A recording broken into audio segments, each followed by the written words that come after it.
Di lapangan politik sebenarnya kita di desa itu punya masalah, desa itu tidak berdaulat dulu. Jadi desa diseragamkan sampai sekarang. Bahkan ini kayaknya kembali sentralistik lagi. Akhir-akhir ini teman-teman sekalian, kita banyak menyoroti tentang perkembangan negeri kita, perkembangan bangsa kita untuk menjadikan suatu negara menjadi negara yang maju. Teman-teman, yang perlu kita garis bawahi bahwa untuk menjadi bangsa yang besar bukan hanya sekedar kita melihat dari aspek apa yang ada di dalam kota besar, Pak. Pasti juga itu semua berangkat dari struktur yang paling kecil dari pemerintahan, yaitu desa. Nah, kadang kita yang luput dan juga lupa, terpinggirkan kita ini yang ada di desa, jarang masuk ke dalam pembahasan bahwasanya desa ini bukan hanya sekedar tempat tinggal, tapi desa adalah ruh, jiwa untuk menjadikan bangsa yang lebih besar, kan seperti itu, Pak. Sore hari ini teman-teman kita kedatangan Bapak Nur Hadi, Pak. Ya. Bapak Nur Hadi ini teman-teman sekalian yang sekarang ini lagi mengembangkan platform satudesa.id. Ya. Nah, mungkin sebelum itu Pak bisa dijelaskan dulu mengenai latar belakang dan dijabarkan kepada teman-teman mengenai sebenarnya apa sih platform Satu Desa itu. Ya, baik, terima kasih. Jadi assalamualaikum warahmatullahi wabarakatuh. Jadi satudesa.id ini sebenarnya memiliki perhatian lebih ke desa ya. Tadi saya sampaikan bahwasanya ternyata kita luput dari nasib desa, karena ternyata ya populasi kita ya sebagian besar itu hidup di desa ya. Jadi hampir 75% ya, atau 75.000 desa ada di kita itu, sisanya di kota. Jadi permasalahannya sekarang itu tingkat kemiskinan itu masih dialami banyak di perkotaan. Betul. Jadi persentase kemiskinan itu banyak di perkotaan. Jadi kalau ibarat tubuh kita ya, jadi kalau sebagian besar tubuh kita itu sakit gitu ya, bisa dibayangkan. Jadi gimana kondisi negara kita ini? Nah, ini saya rasa ini penting untuk menjadi perhatian kita bersama. Mengapa desa itu harus dibangun, dikembangkan? Nah, sekarang sakitnya di mana? Sebenarnya masa lalu desa dalam kondisi sakit itu bisa ditelusur dari perjalanannya. Di masa lalu sebenarnya dengan kebijakan Undang-Undang Nomor 5 Tahun 79 gitu ya. Sebenarnya kan desa itu mengalami pengaturan yang serba diseragamkan.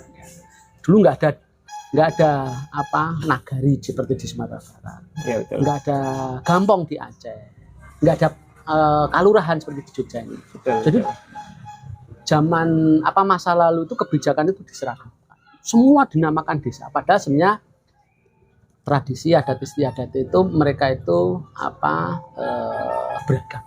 Betul, Pak, betul. Sampai bahwasanya desa itu hanya dipolitisasi harus memilih salah satu partai partai pemerintah zaman dulu itu. Nah, sekarang ini saya rasa penting sampai sekarang itu. Jadi selama 32 tahun masa lalu ya, desa itu tidak diberikan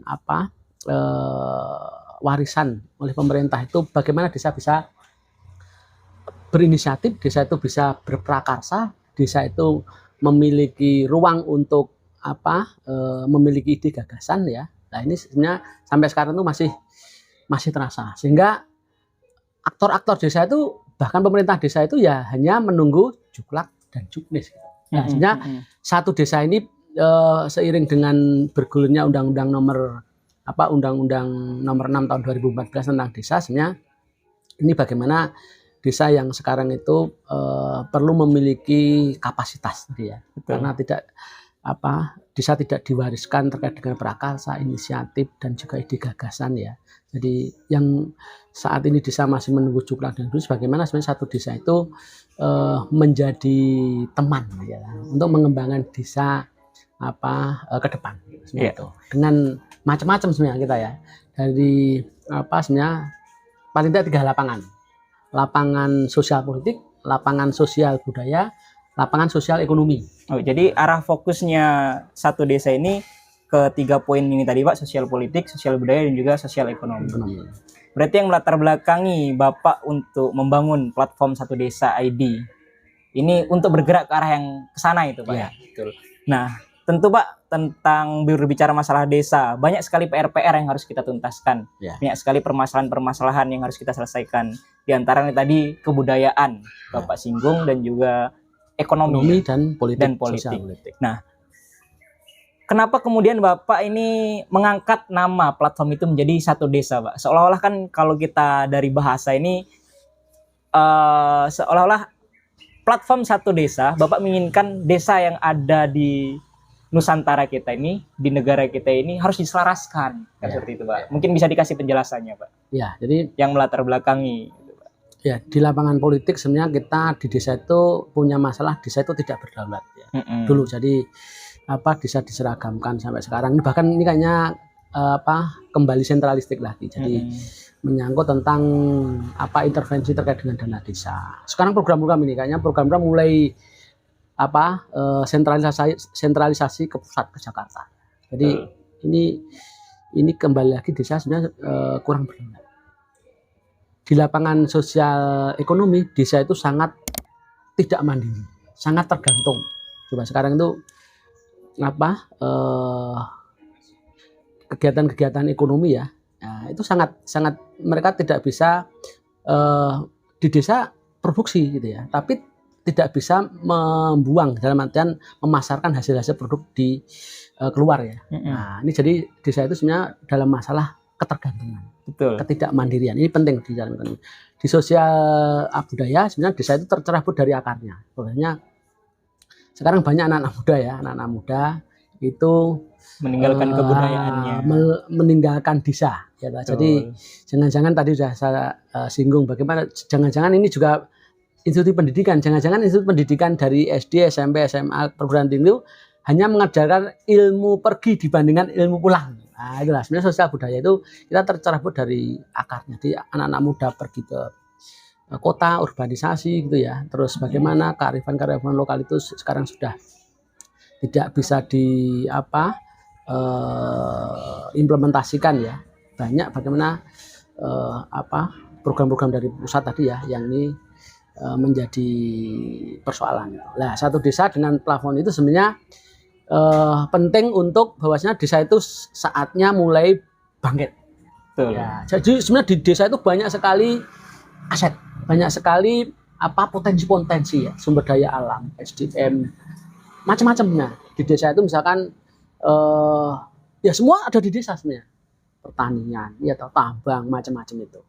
Nah, kita di desa itu hanya sebagai objeknya dibandingkan sebagai subjeknya gitu. Nah, saya rasa penting sekarang dengan Undang-Undang Nomor 6 tahun 2014 sebenarnya ya, itu ada suatu hal baru sebenarnya. Desa itu diberikan ya dalam tanda petik adalah otonomi untuk mengelola desanya sendiri. Nah, permasalahan sebenarnya tadi banyak produk yang ada di desa, banyak aset yang ada di desa, sudah ada regulasi, tapi karena tadi ada masalah bahwasanya selama 32 tahun itu kita tidak diwariskan adanya prakarsa ide gagasan ya.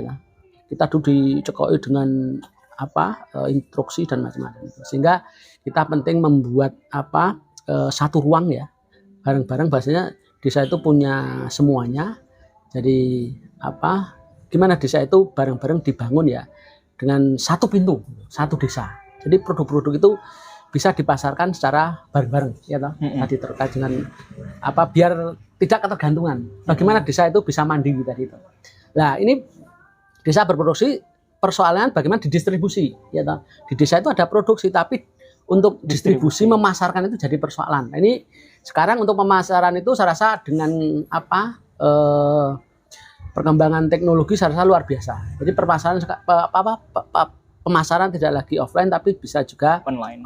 Nah, salah satunya adalah sebenarnya satu pintu bisa kita dorong lewat Satu Desa itu. Sebenarnya program Satu Desa tidak hanya terkait dengan pemasaran ya, tapi di berbagai lini tadi di lapangan. Itu tadi kan Bapak sempat singgung mengenai di ekonomi untuk distribusi pemasaran dan lain-lain. Kalau untuk sosial budaya ini, Pak, kan banyak dari bangsa yang besar ini macam-macam budaya tentu.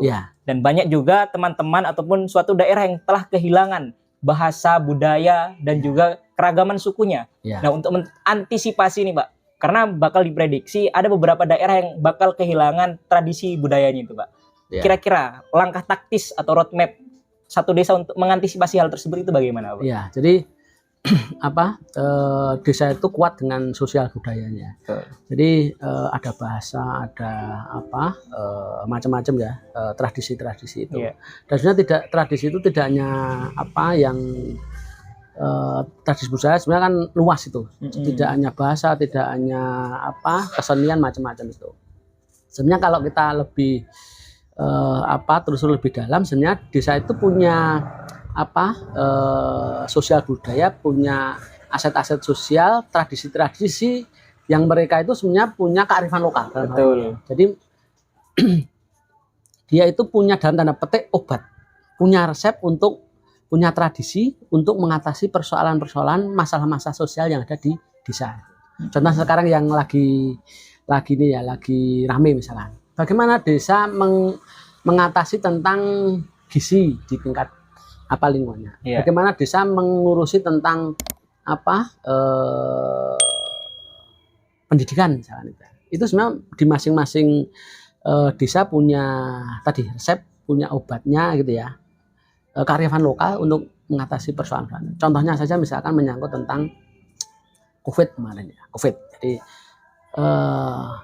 dulu pas COVID kita masih tarik ulur nunggu kebijakan pusat mau di lockdown nasional atau lockdown lokal ya. Nah, pemerintah pusat masih bingung bagaimana nanti dananya, bagaimana sistemnya bingung. Tapi di tingkat desa karena situasi darurat seperti itu, kelompok desa punya obatnya sendiri bagaimana mengatasi COVID. Ya, contohnya misalkan di Jawa Tengah itu ada namanya Jogotongo. Itu kan sebenarnya resep bagaimana di tingkat desa itu ngurusin ngatasi COVID. Bagaimana di tingkat pedukuhan mereka mengcasting siapa yang ngurusi jaga portalnya, bagaimana ngurusi medisnya, siapa yang ngurusi tentang asupan nanti makanan jadupnya itu, siapa yang ngurusi nanti yang di karantina, diisolir itu ya. Nah itu salah satu tadi sosial budaya yang sebenarnya punya yang dimiliki desa. Lah semua desa sebenarnya punya semuanya tadi. Bagaimana mengatasi sampah, mengatasi pengangguran, mengatasi bagaimana produksi pertanian tadi itu ya, mengatasi menyangkut tentang misalkan stunting tadi, mengatasi macam-macam itu. Nah ini menjadi kearifan lokal yang sebenarnya banyak sekali di tingkat desa. Mereka punya pengalaman. Persoalannya desa itu nggak punya kapasitas untuk itu dijadikan kalau di medis itu dipatenkan gitu ya, dipatenkan itu hanya sebagai pengalaman aja. Nah, makanya datang kampus-kampus yang meriset melakukan macam-macam, dia patenkan itu ya. Oh ini desa, lihat riset itu, oh nih ada penanganan implementasi Jogotongo di Jawa Tengah itu. Jadi produk risetnya kampus misalkan. Nah, ini sebenarnya penting bahasanya di tingkat desa itu punya banyak sekali tentang pengalaman obat, resep, bagaimana mengatasi persoalan-persoalan di tingkat desa tadi itu. Ya itu tadi Pak. Juga kemudian ketika tadi Bapak sampaikan dan jelaskan mengenai bahwa permasalahan-permasalahan yang ada di desa, baik itu ekonomi, pendidikan, kesehatan, dan lain-lainnya, itu kan mempunyai resep Pak. Jadi tawaran satu desa untuk menjadikan satu itu tadi yang sempat Bapak sampaikan, kita harus mempunyai satu jalur, satu pintu kan seperti itu yang disampaikan lewat satu desa. Kira-kira tawarannya Pak dari satu desa untuk supaya teman-teman ataupun para pejabat yang ada di desa ini bisa memberdayakan desanya ini menuju desa yang berkemajuan untuk menangani permasalahan. Ya, jadi persoalan desa tidak bisa plot di satu lapangan tadi, hanya bagaimana ekonominya, bagaimana sosial budayanya, bagaimana lapangan di sosial politik itu saling terkait, itu saling mendukung gitu ya. Desa bisa produksi ya, punya aset, tapi kalau nggak ada kebijakan di lapangan politiknya, desa nggak daulat ya nggak sama saja, nggak bisa itu ya. Betul. Nah, desa punya kearifan lokal tadi gitu ya, tapi nggak ada kebijakan ya, nggak ada kebijakan itu nggak bisa ini. Jadi ketiganya itu harus terintegrasi itu. Jadi paling tidak ada 3 hal. Satu, di lapangan politik sebenarnya desa itu harus bisa berdaulat. Nah, kalau masih sendiri-sendiri ya, yang nggak bisa kuat gitu. Nah, saya secara personal dulu mendorong program institusionalisasi desa. Maksudnya gini, jadi zaman dulu desa itu kan dimarginalkan. Betul. Ya karena ya masih sendiri-sendiri tuh. Saya bagaimana membuat program institusionalisasi. Jadi bagaimana masing-masing desa itu bisa membuat forum-forum desa gitu. Jadi saya kalau jenengan dengar ada abdesi, ada apetsi itu ya. Dulu saya inisiasi itu dulu. Jadi dari saya door to door ke masing-masing desa membuat munas asosiasi pemerintah desa seluruh Indonesia. Itu untuk apa? Untuk bargaining dengan pemerintah pusat. Sehingga kebijakan dana desa, kebijakan program-program ini ya, pembangunan desa macam-macam itu bisa. Nah, itu salah satunya kemarin itu. Satu, di lapangan politik harus ada penguatan, harus berdaulat. Berdaulat dengan apa? Dengan institusionalisasi itu. Nggak bisa desa sendiri-sendiri ya toh. Kalau desa itu punya forum komunikasi itu akan berdaulat. Selain untuk bargaining, juga untuk sebenarnya forum belajar ya. Belajar satu desa dengan desa yang lain gitu. Oh, contoh misalkan bagaimana pengelolaan dana desa di sana, di sini. Kalau nggak ada forumnya kan repot, ya. Nah, jadi untuk bargaining, untuk forum belajar bersama. Yang kedua ada di lapangan sosial ekonomi. Nah, tadi ada persoalan menyangkut tentang ketergantungan, ketidakmandirian UMKM. Nah, ini kita akan mendorong menyangkut tentang produksi yang penting ya. Distribusi sekarang kan sudah mulai terbuka itu. Bagaimana sebenarnya desa itu bisa produksi. Nah, ini persoalannya itu kan tadi kalau kebijakan nggak mendukung, produksi juga nggak bisa jalan gitu ya. Sehingga penting untuk pemerintah di pusat, di luar supra desa itu untuk melindungi bagaimana desa itu bisa berproduksi. Contohnya misalkan menyangkut tentang impor misalnya ya. Harus dikurangi tuh impor ya toh, dilindungi itu. Yang kedua harus dikuatkan.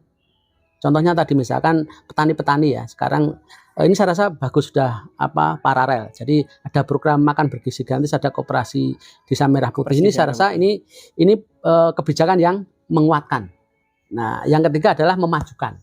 Jadi mereka sudah ada organisasi Gapoktan macam-macam, mereka bisa produksi, tapi bagaimana harus dikuatkan dengan dengan pelatihan kapasitas macam-macam ya. Terus dimajukan. Bagaimana kelompok-kelompok produksi di desa itu harus dimajukan dalam artian misalkan ya harus misalnya pemasaran ya. Terus dibuka ruang untuk nanti kerjasama antar desa ini ya, untuk pemasaran distribusi misalnya, atau bahkan mungkin produk-produk yang ada di desa itu bisa diekspor. Nah, bagaimana itu kerjasama bilateral atau mungkin kawasan ini ya, kerjasama global itu didorong untuk ekspor misalkan, itu kan memajukan itu. Yang terakhir adalah sosial budaya. Nah, saya rasa tadi tradisi-tradisi ya tadi ya, ini penting untuk ini kita lestarikan. Paling tidak ada kerjasama pemerintah, kampus dan swasta tadi. Jadi kampus ini yang mereka yang mempunyai kapasitas untuk tadi itu sebenarnya. Nah, riset untuk ngemasi tadi ya. Kalau udah punya obat ya desa itu punyanya obat tradisional. Ada kampus pemerintah dan swasta itu yang bisa menjadi obat yang itu lebih industri ya, diindustrikan, punya patennya ya tadi, ini diteliti sudah sesuai dan itu bisa dipatenkan, jangan sampai nanti diambil oleh negara lain itu. Betul. Nah, ini sekarang tradisi-tradisi itu ya, aset-aset hal-hal yang dimiliki desa itu saya rasa penting untuk bagaimana bareng-bareng kerjasama tadi. Betul, Pak. Kampus, pemerintah dan juga swasta tadi itu. Ya, mungkin yang terakhir ini Pak, tadi juga sempat disinggung bahwa teman-teman sekarang ini khususnya generasi muda ini Pak, itu untuk saat ini mereka ini agak ada kecenderungan ingin hidup di kota daripada di desa, meninggalkan desanya. Nah, ini mungkin pesan Pak untuk teman-teman generasi untuk bisa bersama-sama nantinya bisa mengembangkan desa gitu. Jadi jangan takut untuk hidup di desa seperti itu Pak. Oke, jadi untuk teman-teman anak-anak muda ya, ini saya rasa apakah desa itu sebenarnya sekarang menjadi masa depan kita, gitu. Nah, jadi di kota itu sudah sudah crowded lah, gitu ya. Jadi anak-anak muda saya rasa penting untuk sekarang bagaimana sekarang tadi harapannya untuk pulang tadi. Ini sebenarnya untuk kampus-kampus juga, bahwasanya kemarin ilmu pergi itu ya, itu sekarang perlu ditinggalkan. Bagaimana sekarang kembali ke desa itu. Nah, saya rasa di desa itu menunggu banyak uluran tangan dari anak-anak muda itu. Jadi Pak, sekarang ini pas momennya bagus. Jadi kebijakan sekarang tersentral di desa. Ada makan bergizi gratis, ada koperasi desa merah putih, ada sekolah rakyat, ada macam-macam ya sebenarnya ya. Nah, jadi bandulnya, bulanya itu di desa. Ya. Jangan sampai teman-teman ngejar bola yang di kota, tapi sebenarnya bolanya nggak ada ya, tapi bolanya di desa itu. Nah, saya rasa teman-teman anak-anak muda penting sekarang bagaimana mengasah tentang membangun desa itu. Ya. Nah itu ya membangun desa itu ya harus diasah ya, harus belajar. Jadi seperti kita belajar naik sepeda, gitu. Kita tahu megang ini ya setirnya, bisa ngerem, bisa ngegas gitu ya. Tapi kalau nggak kita praktekkan nggak bisa. Jadi di desa itu seperti itu, ngelola desa itu tahu teorinya, ya toh. Wah ini perlu perencanaan, perlu tahu tentang bagaimana implementasinya, perlu penganggaran. Tapi kalau nggak dipraktekkan, nah itu nggak bisa itu. Teman-teman mahasiswa, teman-teman pemuda, anak-anak muda ya, terutama mahasiswa yang sekarang itu masih belajar, saya rasa nggak apa-apa. Ini penting untuk belajar. Jadi belajar naik sepeda itu ya jatuh-jatuh ya toh, jatuh-jatuh. Sedikit nggak apa-apa, babak belur sedikit nggak apa-apa ya. Tapi nanti kalau sudah bisa ya, ini luar biasa, bisa bisa membangun desa, mengembangkan desa, dan desa menjadi sesuatu yang baru, jadi menjadi wajah baru desa yang lebih baik dan lebih bermakna. Siap. Ya, jadi itu teman-teman sekalian, bahwa hadirnya satu desa ini untuk bagaimana menopang untuk bisa mengembangkan bangsa yang besar ini sebagai bangsa yang berkemajuan.